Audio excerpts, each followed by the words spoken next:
You reminded me of a story, which I wasn't going to say, but when I was on UA2 at CERN started there in the late 80s, 87, one of my colleagues told me he was giving a tour of UA2 to one of his ministers from England. He was British. And he said that, he gave the tour of the experiment. He said, and this is where we discovered the Z particle. And she said, I thought we spent all that money so it could be called the Z. Anyway, so we have to be careful. It's an interesting experience to work with the Europeans in this big, well, actually, it's a European laboratory, but now it's quite wide open. So this experiment that I'm currently leading, CMS, has 41 countries. And in terms of skills of leadership, these kinds, all you have to do is spend a lot of time with cats, because it's basically the same sort of thing of herding cats, but we get it done somehow. This is a picture of the detector just taken a week or so ago. It's been closed for 3 years while we're operating, and this is just starting to open up. You see the beam pipe here. And to orient you, this is a picture taken from the floor looking up. So it's about 350 feet underground. And you see the whole detector, and then this white region here is the shaft that takes you to the surface. But I'll show you lots of pictures, actually. I have a lot of slides, but I think I can get them done in a couple hours, no problem. Okay, so there are big questions that we're trying to answer in some of these fields, and in particular, we're looking to understand in general, as humans, these are the kind of questions we pose for a long time. What is this place, and how will it evolve? What is the universe? What are the fundamental building blocks and forces of the universe? And as you know, these are questions that are addressed in many ways, but mostly by cosmology and particle physics now. But they're very old questions, very, very old. So I'm going to start by telling you a little bit about particle physics. I hope that the level I've chosen is not too low or too high, but I'll give you kind of an overview that avoids most of the formulae. I almost put in all you can derive the Higgs field in less than an hour, but I left that out this time. So to answer the questions, there's a question of why we do particle physics. And the fact of the matter is there are a very small number of elementary particles with even fewer interactions between them, fundamental interactions. And if we can understand them, we can learn a lot about everything, because everything is built up from that, starting from this basis upwards. Now, most of the particles that we know of actually don't exist in the usual sense. Okay, so you may ask, why do we care about those particles? The fact is that they still play a big role in our current reality. They've determined a lot about the structure and evolution of the universe, and even now have an important impact on the properties of the particles that we do see in everyday life. So it's very important for us to find them. And in fact, to do that, we have to go back in time to some extent. We have to go back, recreate an earlier period in the universe at higher temperatures when these particles actually existed in a more normal sense. And I like to say that in some sense then, we're basically looking for an underlying code for the universe. And I'll come back to this. But it works really well as a concept. And I've sometimes called it the genetic code of the universe. But we'll come back to that. Here's, for instance, one of the first events that we ever saw for a top quark. And these top quarks are the heaviest particles we've ever found, heaviest fundamental particles that we've ever uncovered.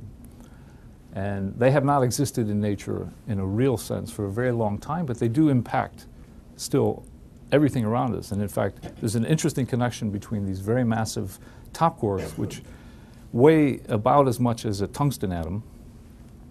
There's a very interesting connection between these particles and the Higgs. And I'll come back to that toward the end of the lecture.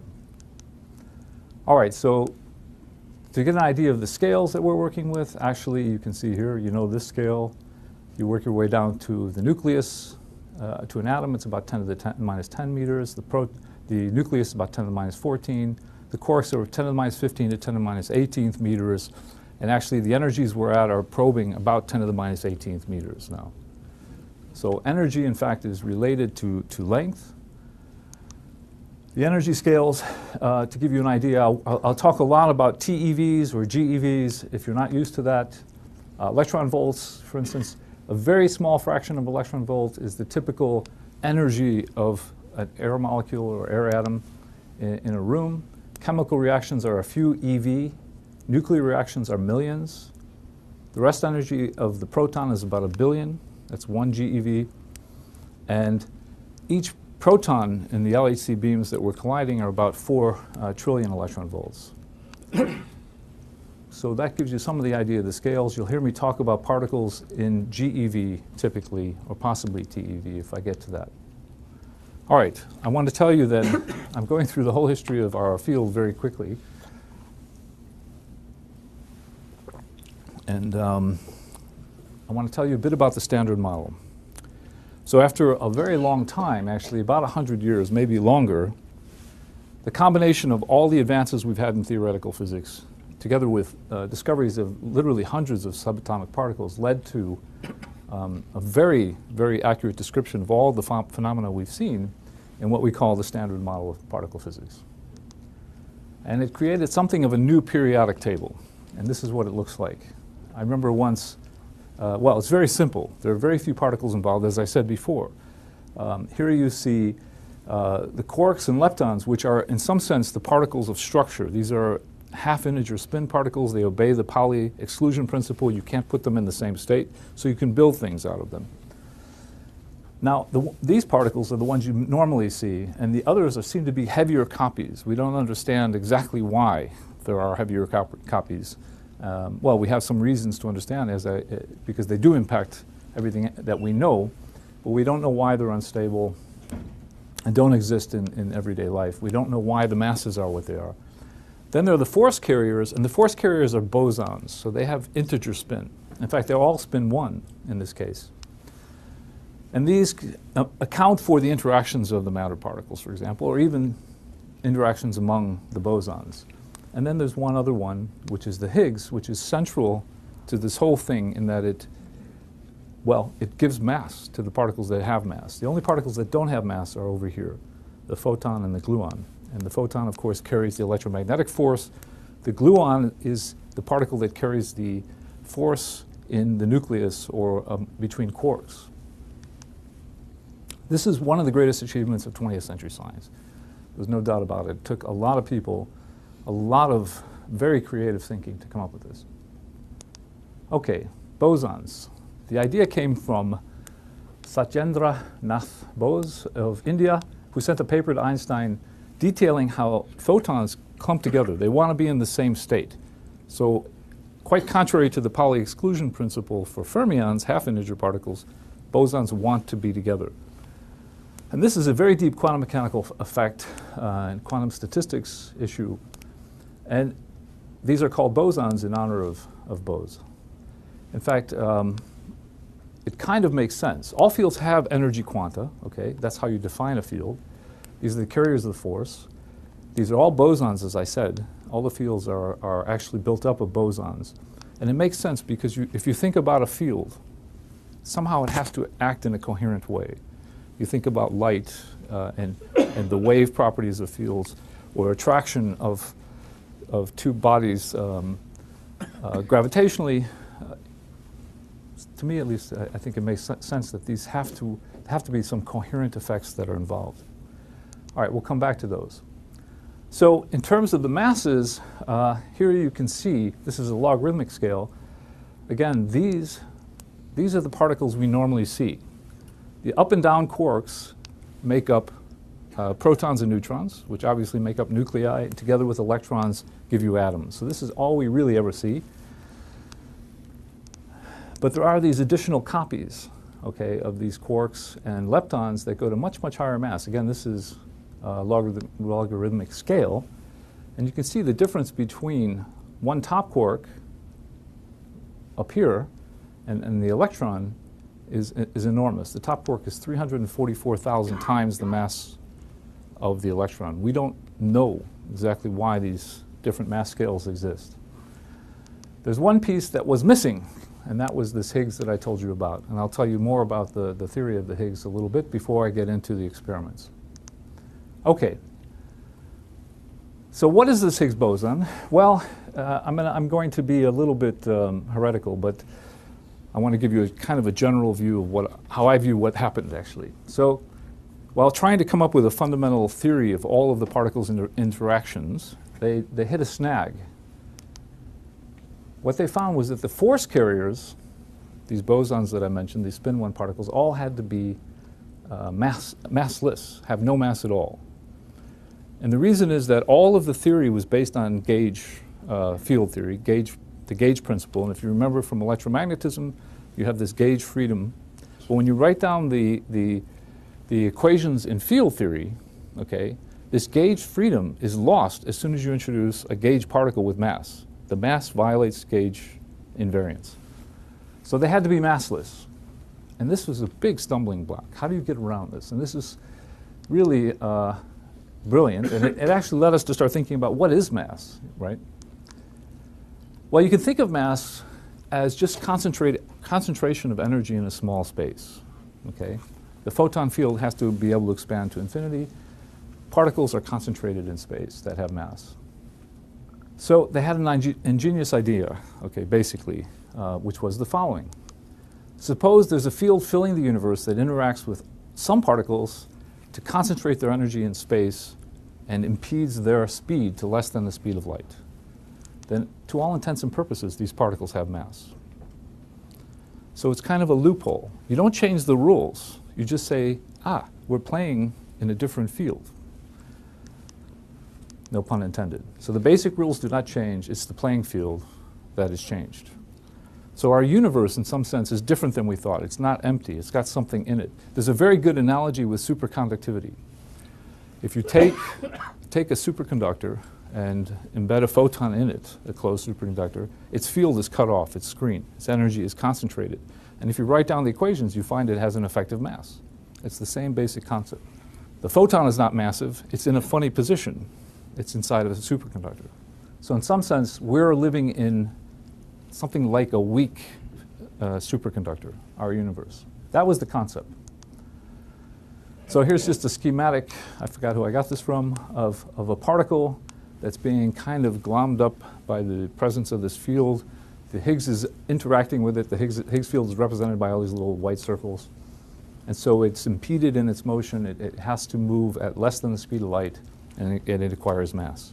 So what does it predict? Well, it does exactly what it's supposed to do. The Higgs was introduced initially to explain why the force carriers for the weak nuclear force had to be heavy.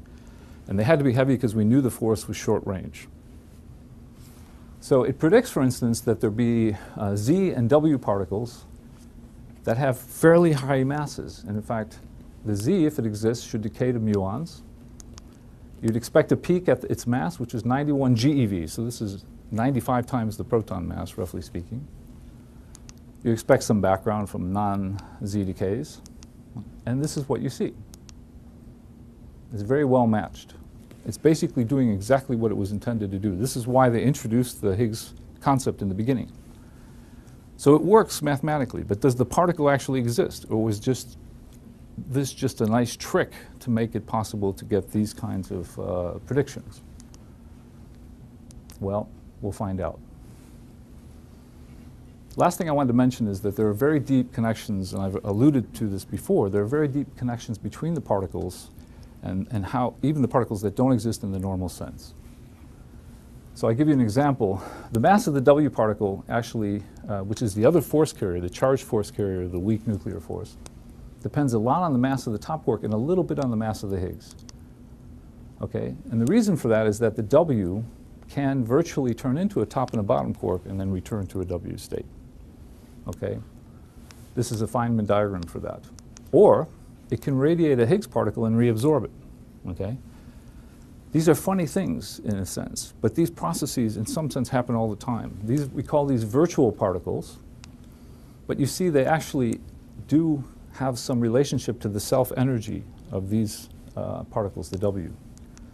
So one way to look at it is to say that the identity of a particle is really not separable from what it can become or decay into. And this is very important and relates back to what I was saying before. I'm very dehydrated from flying for 8 hours yesterday for some reason. So the upshot is, if you were to measure the top quark and W masses very precisely, you could predict the mass of the Higgs, because all three are tied together. So we've been doing this for about 20 years, measuring the W mass and the top mass, and we're slowly getting to much higher precision. So as of 2011, these are the values that we measured. The top mass is 173 GeV, the W mass is 80. And if you put these together and take into account that we had ruled out everything below 114 GeV for the Higgs, we predicted that with a 95% probability, the standard model version of the Higgs, the simplest version of the Higgs, had to be in this range, 114 to 185 GeV. But we can't be sure until we look. And that's what we've done in the last couple of years. Last little bit of physics that I wanted to go over is the fact that the Higgs, while solving lots of problems, by completing the picture, if you like, and giving mass to all the particles as we needed, it also creates problems. If you calculate the Higgs mass, you have a basic, you calculate its self-energy. You have some sort of a classical mass you can take into account. But then there's a mass that comes about, there's correction to that mass that comes about from these virtual loops that I mentioned before. The fact that it can decay and turn back into itself by emission and reabsorption of standard model particles, the particles I've described to you, top quarks and things like this. And when you do this calculation, in fact, the most obvious thing is for you to obtain an enormously high mass. It just runs away. It goes up to the Planck scale. It goes up to the only cutoff you have in the universe, which is, we believe to be the Planck scale, about 10 to the 19th GeV, which is crazy. We know this thing can't be that heavy. All indications are it has to be below about 1,000 GeV to do all the things we need it to do. So this is called the hierarchy problem. And it's a theoretical and or philosophical problem for us. It turns out there is a way around it, but it's not very satisfying. So what we'd like to do, as what happens in nature most often, is when there's something that's really out of balance, there's something else in nature that cancels it out. So we think that there must be some way to balance this effect out. Or, and this is the thing we don't like philosophically, everything is balanced on the tip of a pin, so to speak. I mean, there's a chance you could still get everything to work out if all of the parameters of the standard model, all the masses, everything that enters the standard model is fine-tuned to an incredible degree. I mean, 30 decimal places or something like this. And this kind of fine-tuning we haven't really ever encountered in nature. So we have a hard time with this philosophically. And again, this is called the hierarchy problem. One solution, again, is you have this thing that I showed you before. These guys are giving you the problems, is to introduce another set of particles that just cancel. In other words, they also contribute to the mass of the Higgs, but with the opposite sign, and they cancel these terms out. But to do that means you have to introduce a set of particles that actually are partners to all the known particles already. And so in doing that, you can say, well, I take a mirror to the existing particles and I reflect them and I create another set. So we look for a symmetry that can create a reflection of the existing particles, and that's called supersymmetry. Now, it can't be an exact symmetry because that means the particles will look exactly the same, right? And that they would have all the same properties and they wouldn't cancel. Something has to be different. And it turns out their spin has to be different. So for every boson in the standard model, you have a partner that's a fermion, spin a half, or half an integer spin, and vice versa. The other thing we know is that they have to be heavy. Okay? So how do you get these kinds of partners? Well, as I mentioned, you can do it with supersymmetry. For every half integer spin particle, a fermion, you have a partner that's a boson and vice versa. Spins differ by a half unit, but they have to be heavier, or we would have already seen them. Okay, so there's a couple ways the symmetry is not exact. All right, and this is what it would look like. Here's the standard model particles that I showed you before. These are the structure particles, the quarks and leptons, the bosons that carry the force, the Higgs, and then you have partners. We usually denote them by a little twiddle over their head. And we put an S in front. So you have the stop quark, okay, as opposed to the top quark. Now, supersymmetry is actually a very, very fundamental symmetry. If you study quantum mechanics, if you've studied physics in general, you know that space-time has some incredible symmetries that we call that are all encapsulated in what's called the Lorentz group.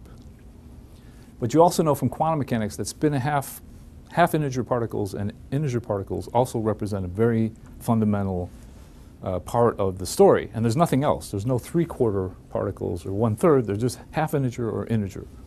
So having a symmetry that takes you from one to the other is a very basic, very natural notion. And in fact, it completes this group that I'm talking about, the broader group. It's called the Lorentz-Poincaré group. It has other implications.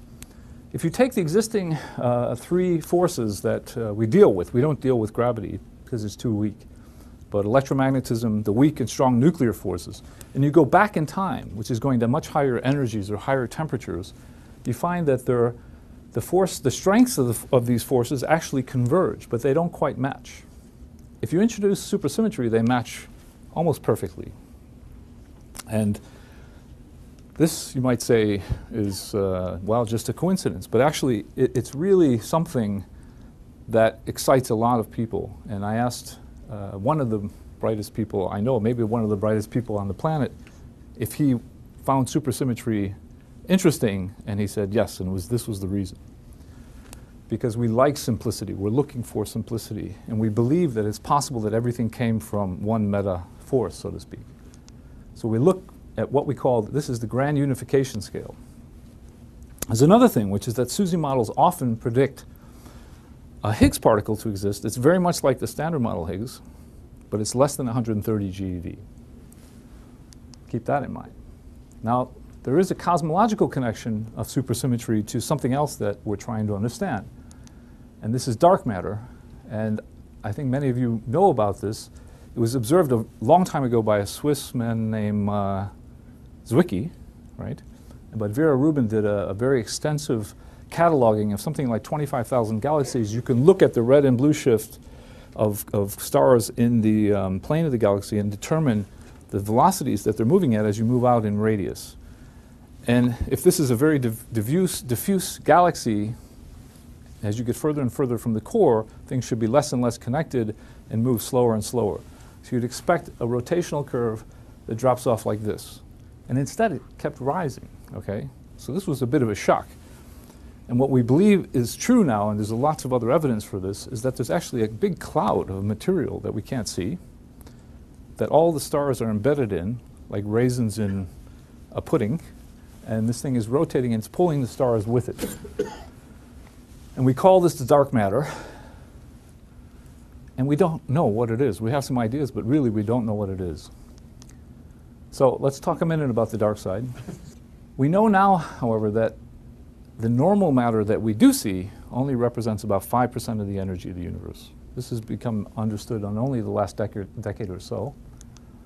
27% of the universe is dark matter. I just updated this for the Planck results. I think this is right. And supersymmetry actually predicts that there are particles that would fill this role at this level. So it's a kind of another nice coincidence. The remainder is dark energy. We really don't have much of an idea what this is. It'll probably be taxed someday. Department of Dark Energy may exist one day. But it's pretty impressive. So there are other possibilities for what could solve this hierarchy problem that I mentioned. But supersymmetry is our main, most favorite one. It's the most fundamental. It has all of these great aspects that I mentioned. Unfortunately, we have no clue yet that it's really there. We can't find any real evidence for it. So these are the things it can do. One other thing it can do, this shows the quark masses on a kind of a linear scale, and you see how big the top quark mass is compared to the other quarks, which was unexpected, completely unexpected. But it turns out that in the evolution of the universe, if the universe is supersymmetric, this very massive top quark forces a phase transition in the universe, which suddenly creates this Higgs field, okay? So it's kind of yet another coincidence of why supersymmetry is very exciting. But we're not finding it yet. Okay, so one way to look at all this, I'm going to wrap this all up. Am I out of time? No. Is that the vacuum of space-time is not emptiness. It's not nothing. It's something. It's something that's actually very interesting. And the way I like to put it is you can imagine that there's a fabric, an invisible fabric, that actually cloaks all of these virtual particles that can exist, okay, and encodes how they can interact with each other. So the universe has kind of it's kind of analogous to, say, your computer screen, right? Your computer screen, you can see any kind of image you think you'd like to see on that, but in fact, if you dig in deep, there's a coding that says there's a pixel that has 3 color possibilities, right? So the universe has something that's a bit more complicated than that, but not a lot, and it's embedded in the fabric of space-time. Space-time is this code, okay? Now, virtual particles can come out and go back into this fabric all the time, and they do it all the time. These are called quantum fluctuations. And they especially like to do this when a real particle passes by, and they interact with it, and they alter its properties. So this is how it works then. If you concentrate enough energy in one small region, you can actually pull particles out of this fabric in this analogy. And in fact, and you make them real. No longer virtual, they're real. They exist in our world. And in fact, if the energy is large enough, you can pull out particles that are new, that we haven't seen before, that are very heavy, and that's basically what we do. And these get us back to understanding what is this underlying code. And the code is finite, it's limited. It's something that we can possibly understand completely. So what do you use to get so much energy in one small spot? Well, we use what's called a Large Hadron Collider. Hadron, by the way, is the generic term for a particle made up of quarks. So we collide protons, which are particles made up of quarks. This is the LHC. Gives you an outline of the main ring. This is an intermediate ring. This is the SPS accelerator, the PS. There's also some linear accelerators, and we work through the chain.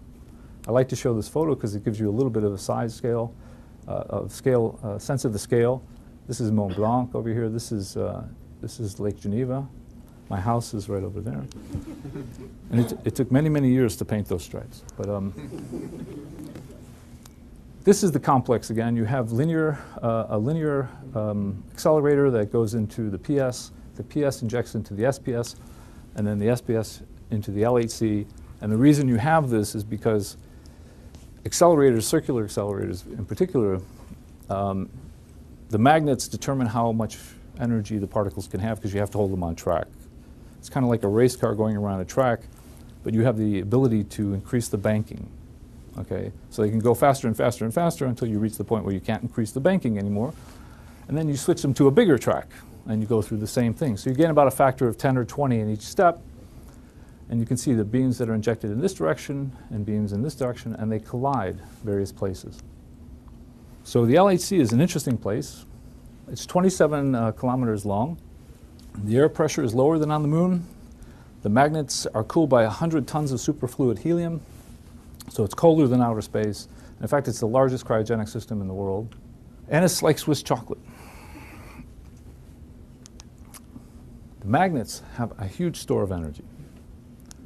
In fact, it's enough to melt 12 tons of copper, or the kinetic energy of an A380 at 700 kilometers per hour.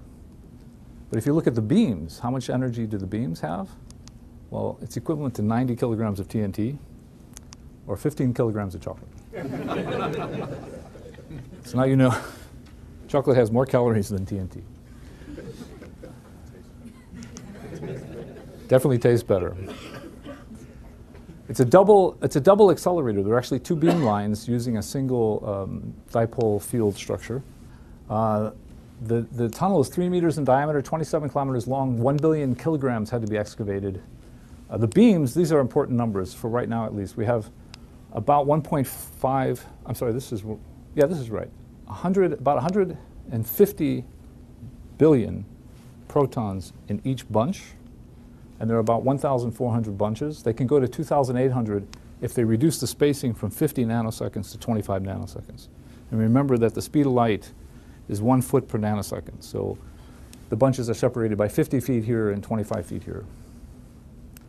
At the interaction point, the bunches are 6 centimeters long and only 23 microns in diameter, which I always find kind of fascinating because you have a machine that's 27 kilometers and it can focus something to 23 microns. That's quite a big difference in scale. And I heard Steve Myers, who heads the program for the LHC, describing it to a visitor while we were down in the tunnel, and he said it's a bit like, it's actually the scales, if you wanted to convert them to something you would recognize, is like firing knitting needles from either side of the Atlantic and having them hit head-on over the middle of the Atlantic. I think he was exaggerating a little bit, but it's still pretty impressive. And there's these 1,200 magnets, and they run at about 8.3 Tesla. Okay, so one of the other ways you can look at what we're doing, as I said before, is you're going back in time. This is a history of the universe. There's a very rapid inflationary period. This is the time moving in this direction. It's not linear at all. This is 10 to the minus 44 seconds, 10 to the minus 37 seconds. Over here, you're at 10 to the minus 5 seconds. Here, 100 seconds. So this is sort of 3 minutes, 2 minutes into the run of the universe. Here, you're at 300,000 years, 1 billion years, and 12 billion years. So we have heavy ion collisions at the LHC. I won't tell you much about that, but I'll show you one. And they live around here. Okay, this is they're investigating this period of the universe at about 1/1,000,000th of a second.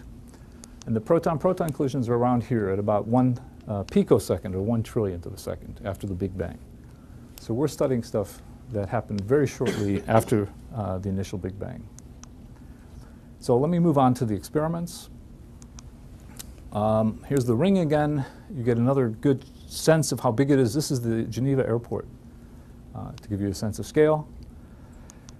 There are 2 really big all-purpose experiments, the ATLAS experiment and the CMS experiment, which is the experiment that I'm working on. And then there are 2 smaller experiments that are dedicated to very specific things, whereas these 2 big guys try to do everything. The LHC-B experiment studies beauty quark states, which actually have some potentially very interesting capabilities to understand new physics through these virtual effects that I was telling you about. And the ALICE experiment is actually studying mainly heavy ions. Okay. So let me show you ATLAS. I'm only going to talk about ATLAS and CMS because those are the only 2 experiments that could go after the Higgs, and that's the main focus of my talk. I'll show you now this is in 2003. This is the cavern that ATLAS was built in. You can see there's a person here for scale, and I'll show you a quick sequence of slides showing you it coming together, at least the magnet structure of the toroids. So this is what the toroidal system looked like now. This whole region in the middle is completely full today. There's a person here for scale. There's 38 countries, 176 institutions, 3,000 authors, of which about 890 are students. So this is massive collaborations. CMS, I don't have a nice collage like this. This is our empty cavern in late 2004.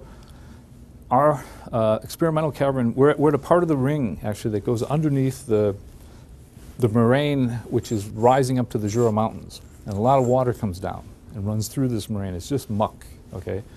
So when they dug this shaft, which is about 250 feet deep, and built this thing, they were dealing with a lot of wet, mucky soil.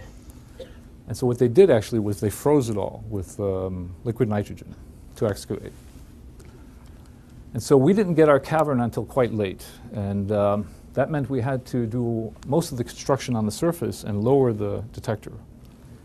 So here you see, for instance, pieces coming down that were built on the surface.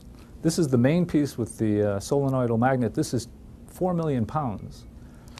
And it had to be lowered 300 feet, 350 feet or more with, you can't quite see it, but there was about that much clearance on the base. And so you couldn't have any torque or twist or swing imparted to this thing. I'll tell you a quick story, which I thought was interesting. I gave a talk about this experiment to a bunch of high school students, and at the end they asked tons of questions, really good questions. One of them said, what are those straps made of that are holding these things together, holding these things, you know, as they lower them? I said, I have no idea. And I went back and asked, and it's quite interesting. There's 4 straps. Each one is made up of 58 1-inch thick steel cables. Each cable goes to a separate reel, which had an engineer at each reel monitoring the tension. so that they would not transfer any imbalance that would cause any twist or torque. So it's quite an impressive feat. They used the largest crane in Europe to do that. This is the magnet. So now you can see the scale of this thing here. People would stand in the middle of this.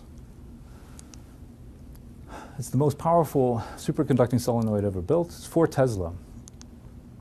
The other thing we did was we did some recycling. These are all shell casings from the Russian military, brass shell casings. We turned them into big bars of brass. There's a cheerful guy here.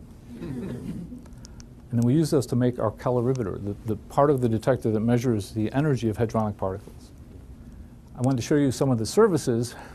All of these cabling, and all these cables and cooling pipes actually took 2 years to design the layout, because this has to slide into the other detector with less than an inch of clearance. And it took something like 50,000 man-hours to install all that. And this shows the tracking system going in. This is the piece I worked on at the end. And the very last piece that went in was a detector that, well, it also has silicon detectors that measure photons. It's used to measure photons. And you can see them putting this piece in. I like to show this because it's quite a big thing that they're doing. It looks like they're working with a fairly big thing. But if you step back and look at the setting, these are those guys. Okay? So you get some sense of the scale of these detectors. And this is getting ready to close with the beam pipe. And this is what it looks like all closed, just an accordion. Okay, so they're about 1/8 of the collaboration is shown here. We have 4,000 scientists, including 800 students from the US. We have 48 institutions, 450 PhD physicists, and 200 grad students. I didn't have these numbers for Atlas, but they're very comparable. The 2 experiments, in terms of the US is the biggest member of either of these collaborations. So it made Newsweek. It said the biggest experiment ever, and it's European. As usual, they always screw up, right? This is, it says the biggest experiment ever, but this is CMS, and Atlas is bigger. That was one mistake. And it says, and it's European, but everything you're looking at here was made at the University of California. But it's true, it is a very global experiment. The US has a big contribution, probably the largest role. About 25% of each of these experiments also contributes to ALICE. Also key contributions to the LAC, and we want to thank you, actually, NSF and DOE, for your support, which has been huge. And I hope we've made the best we can of it, and I think we have. All right, here's a brief history of the NSF and the involvement of the US. After the closure of the SSE in '93, the US actually joined. It was seen as a possibility of speeding up the LAC construction. The US played a very big role, became an observer state. There are 6 observer states, in fact. And you might recognize some of these names, Bob Eisenstein and so forth. There were protocols signed for the experiments and the accelerator. The accelerator portion concluded in 2007. The detector portion remains in force until 2017, then we'll have to renegotiate. There's no longer observer status, so we'll have to see what the US will do. This is the papers we signed. The NSF involvement. NSF has been really big in part of our computing grid. In the US in particular, we have what we call Tier 2 computing centers, where we ship the data for analysis by US people. And in terms of outreach, we have something called QuarkNet that must be more than 10 or 15 years going, right? In which we have data access for high school teachers and students, which is very, very good, I think. We've actually even made some of the Higgs data available now for students to look at. And there's lots of people involved. And in fact, starting in 2013, we're going to make large parts of our data accessible and could be used in QuarkNet. Okay, so how do we reconstruct what happened in the collision? I show you the detector again, looking end-on, and you notice this kind of cylindrical structure. Let me show you a schematic of that with particles going through it. And now let me get rid of the detector. So what we have is this kind of onion, many layers, and the innermost region here is where we track particles. So we have a very big volume with actually 76 million channels of electronics weighing almost nothing, because we want the tracks not to be perturbed. We want the particles to go through very cleanly. So this thing is, you know, the size of a trailer, of a semi truck, and it weighs a few hundred kilograms, actually. Actually, the silicon weighs a few hundred kilograms. I think the total weight of the thing is probably close to 1,000 kilograms. But just beyond that, we put extremely heavy things, like this brass that I mentioned. Actually, the first thing we do is we put lead tungstate crystals. These are about this big. They're heavier than lead. They initially look just like glass. They're very beautiful. But if a photon hits one on axis along its length, it can absorb all of its energies in one of these crystals. It's so dense, it has so many electrons that will interact. It'll shed so much light that we can get a very, very precise measurement of the energy of the photon. And then just beyond that, we have the brass that I told you about. The brass is good for detecting not photons or electrons, but hadronic particles, kaons, pions, protons, and so forth. And then outside that, there's the magnet. Where do I have the magnet? It's not labeled somewhere. Here's the magnet. And beyond that, anything that can get out there is either a neutrino, which we can't detect, or a muon. And muons are like heavy electrons, and they sort of swim through everything if they have enough energy. So you see, the different layers then help us to identify what kind of particles we have. And that's very crucial. Now, the curvature of the particles, okay, determines the sign of the charge they have, if they're charged. And the more they curve, it means the lower the energy is, because the magnetic field can kind of warp their direction more and more. So here you see, for instance, particles that are just caught in the field and just looping around and around and around. And actually, we're able to reconstruct these, which is something of a first in our field. Okay, now we have these 1,400 bunches. They collide at 4 places around the ring. Even though they have 150 billion protons in each bunch, and even though the bunches are finer than a human hair, it's still very rare that you have collisions. So each time they pass through each other, you get about 20 or 30 pairs that collide. And this is what it looks like. Each color corresponds to an individual proton-proton interaction, and you see the things that come out. So we slam these guys together. What's actually colliding is not the protons so much as what's in them, the quarks and the gluons. And they carry different fractions of the energy of the proton that we can't predict. So the whole event can be pushed in one direction or another direction, but in the transverse plane, everything has to balance. There's no initial momentum in the transverse plane, and afterwards, it all has to be summed to 0. So we use transverse variables, transverse energy, transverse momentum, et cetera, et cetera. Most of the collisions are not very interesting. The protons just break up. Here I'm actually showing a proton and an antiproton, because I made this back in the days when I was working at Fermilab. We collided protons and antiprotons. But it's the same idea. You break apart the protons. Interesting thing about quarks is they cannot be on their own. It's a very unusual property. They have to be in pairs, or like connected by string somehow. So if you try to pull 2 quarks apart, the string breaks and you end up with 2 ends of the strings again. So you end up with 4 quarks, and it just keeps happening.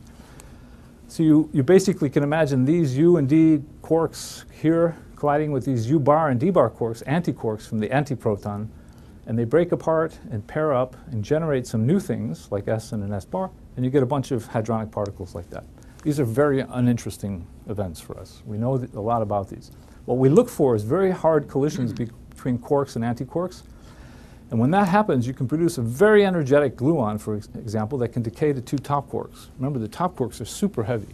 They're heavier than tungsten atoms. So these are rare because it takes a lot of energy, but they're interesting. So these are the things we look for. So you can think of these guys as cameras, these detectors. They have about 80 million pixels each. They're designed to take up to 40 million pictures per second. That's the stunning thing. So we have to have them, all 80 million channels are synchronized to a billionth of a second. And these pictures are 3-dimensional. They're extremely high precision. But at 15 and 31 million pounds, the cameras are not very portable, I have to say. I'll show you very quickly. The most severe thing we look at is we slam 2 lead ions together, and then lots of things come out, and the detectors can handle it. So I'm going to show you a little video of one of those. And this is a real event, but it's a simulated picture of the detector, obviously. So this is what happens. So you can see we can reconstruct all of this, and up to 5,000 or even 10,000 particles coming out. We can find and track them to super high precision, and we can do that at the rate of 100,000 per second, which is pretty impressive. Okay, the challenges are that we have so many collisions. Currently, we've been running up till now at 16 million beam crossings per second. The very interesting collisions are very rare. It's less than 1 trillion for some of the Higgs events that we're looking for. So we throw out most of the events. We only keep 1,000 per second. So we're throwing away most of these 16 million by far. So we have to pick the good ones, and we have to do it very fast. But we still end up with tons of data. And the data has to be gotten off-site because it's so much. We can't really keep it and expect to analyze it. So it's shifted off-site to what we call from the tier 0, which is the queen bee of the computing centers. At CERN, it's shipped to tier 1s. And then from the tier 1s to tier 2s. And as I mentioned, the NSF has supported the US tier 2s. And then from the tier 2s, it goes to tier 3s, the tier 3s to universities. Many of the tier 3s are at universities, but not all. And in fact, we had 22 petabytes of data shipped around the world from the LHC in 2011 and 30 petabytes in 2012. And a petabyte is 1 million gigabytes, so it's a lot of data. In CMS alone, we have over 100,000 processors in 34 countries running basically around the clock. All right, finally, I'm on to the discovery. I have 5 minutes left. I might run over a few minutes, sorry. So I'm going to show you 2 of the things we look for that are easiest to understand. We look for many ways that the Higgs can decay. The Higgs is produced. It decays in about 10 to the minus 21 seconds, instantly. But it decays very specifically in certain ways.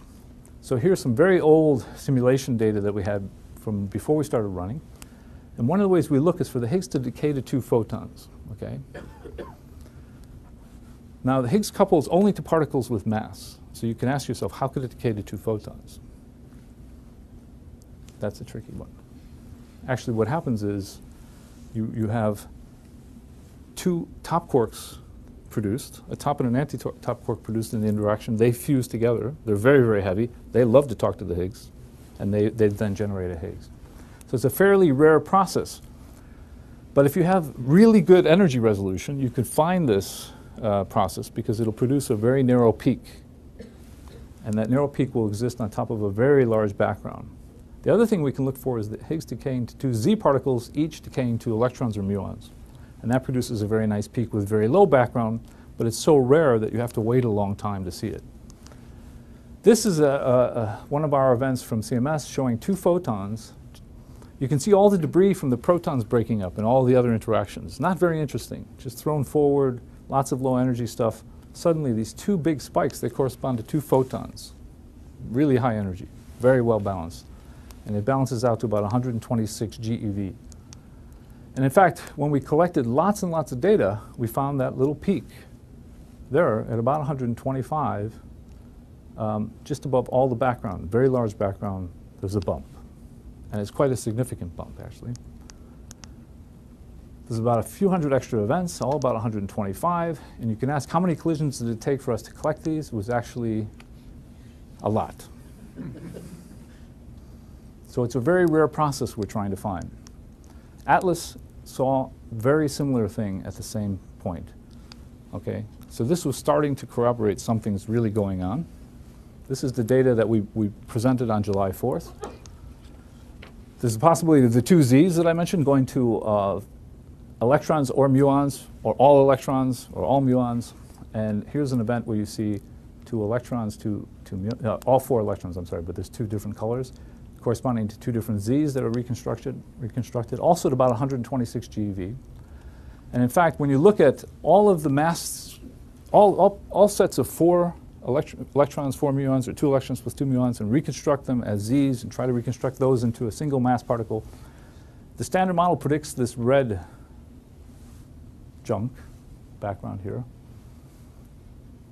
And what you would expect if there was 125 GeV Higgs would be this blue bump here. This corresponds to 190 GeV Higgs. This corresponds to a 360 GeV Higgs. You don't see any excess here or here, but you see an excess here. Remember, this is where we saw it in the photons. And then if you look at CMS, CMS sees it there as well. Very clear peak, roughly like you'd expect. So those 4 bits of evidence that I show, where you have 2 different channels, 2 different experiments, all lining up that there's something showing at 126, actually point to a major discovery at about 125 GeV.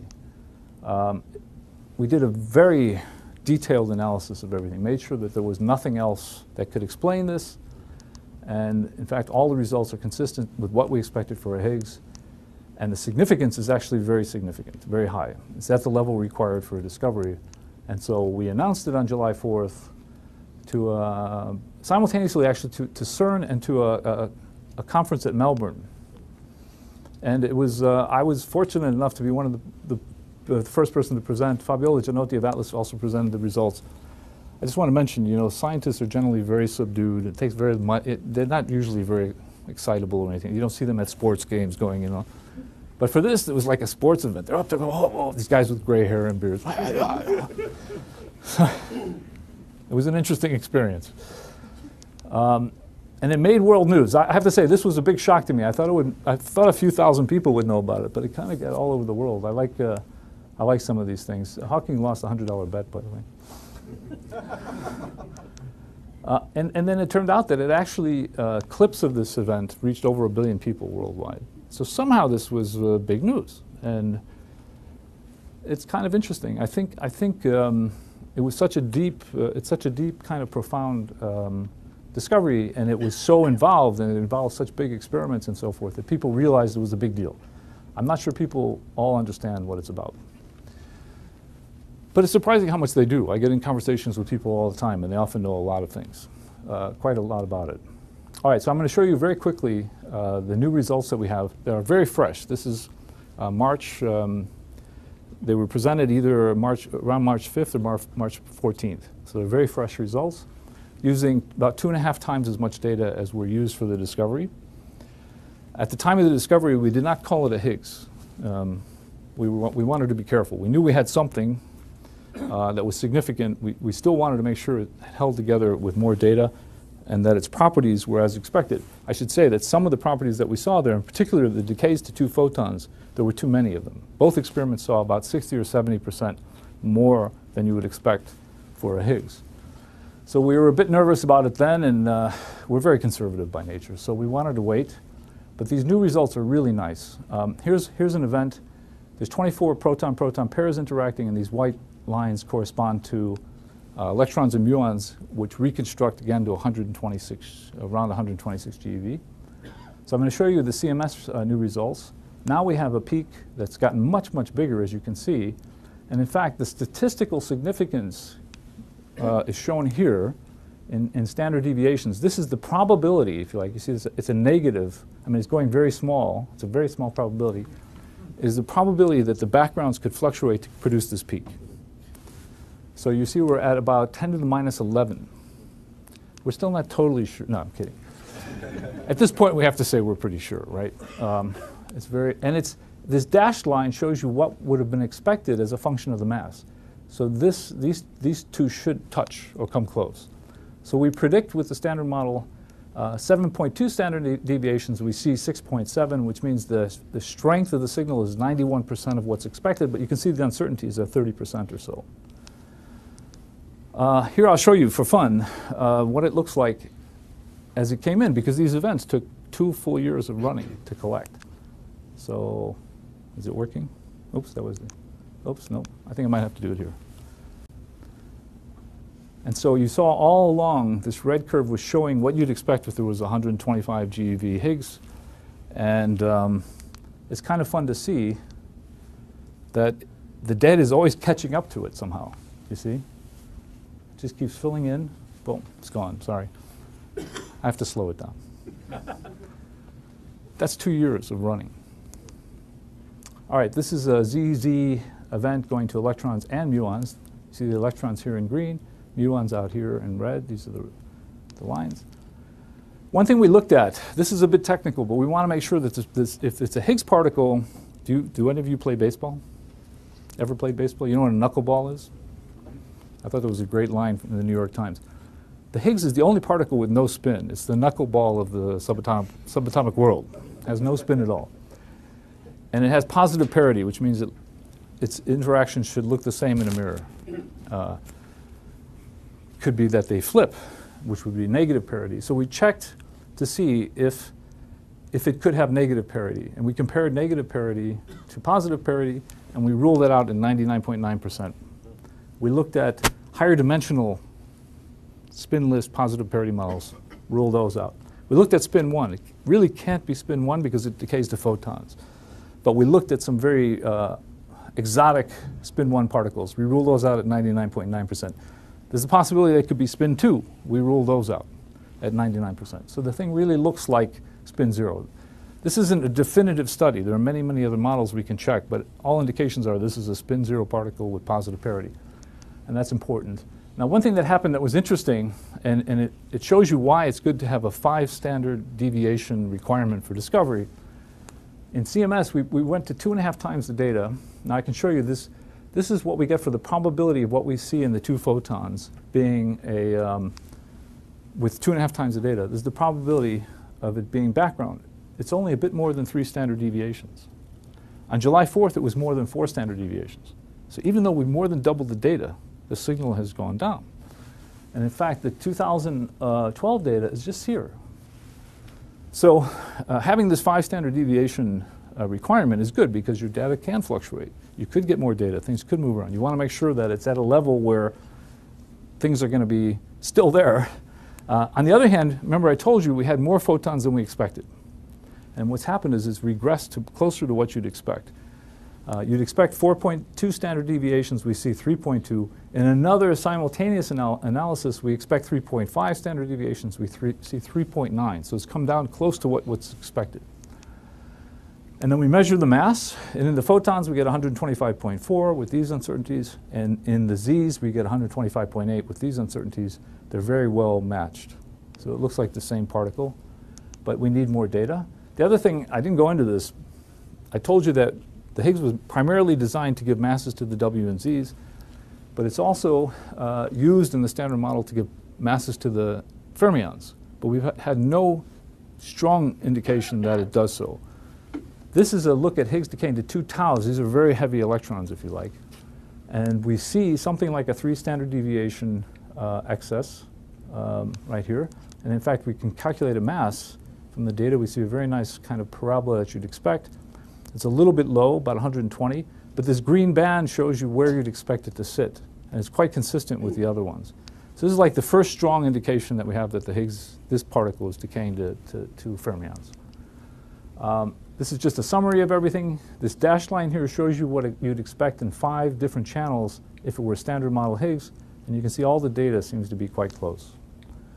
Moving to Atlas, they have a growing peak as well. In the Z's, they see 6.6 sigma. The difference, however, though, is that they expect 4.4. So they're still seeing about 70% more Z's than expected. And if you look at the photons, it's similar. They see about 70% more. They see 7.4 standard deviations where they expect 4.1 standard deviations. It's still very early days. So now we have some tension between the experiments, okay?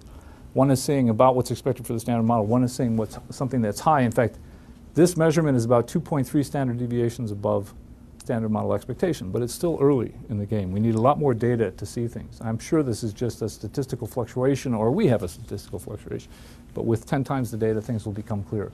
There's no doubt we have a particle. So you can summarize everything here. You can see their measurements are a little bit high compared to this dashed line, which is the standard model, but not wildly so. And when they measure the mass, they get a slight difference in the Z's and the photons, but the average is basically bang on what we measure at CMS. So everything's looking like it's holding together pretty well. So what did we learn, and where are we going next is my last little bit. One thing we learned, if this is a standard model Higgs boson, it's pretty profound. It actually, as I said, it's a field that permeates the entire state of the entire universe. It came into being as a result of a phase transition. And so it tells us something about the state of the universe. And it turns out that if you measure the mass of the top very precisely and the mass of the Higgs very precisely, you can tell something about the stability of the universe because it tells you the potential of this field, okay? And it turns out we're sitting in a metastable region, okay? Where the potential is there, the universe is sitting somewhere in this well here, but it's not a very deep well, so it could tunnel out of it. So the universe, it looks like, is unstable. Will eventually, if the Standard Model is correct, the universe will eventually fall apart. But these are years, and so it's 10 to the 12th years. I'm not going to worry too much, but if it were stable, you have a much deeper well. Now, we think something has to be there out there beyond the Standard Model for this hierarchy problem and for other reasons. So I just want to mention that we are looking. We've looked for all kinds of ways of explaining this, other kinds of phenomena, finding other particles and so forth that could explain why the Higgs is so light when calculations show it should be heavy. And so far we found nothing. And we're setting limits that go out to very high masses for various types of particles. So the search will continue. We're going to get lots more data by 2015 at higher energy, 63% higher, and we'll keep probing for new things. And I think something's got to give. And we may come back with a discovery that's much more exciting than the Higgs, because it'll be something much less expected and will require a lot more ingenuity to understand.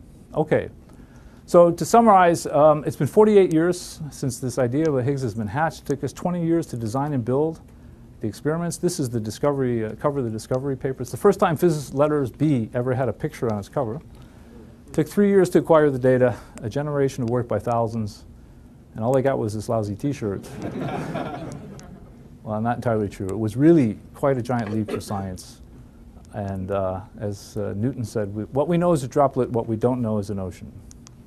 So thank you very much.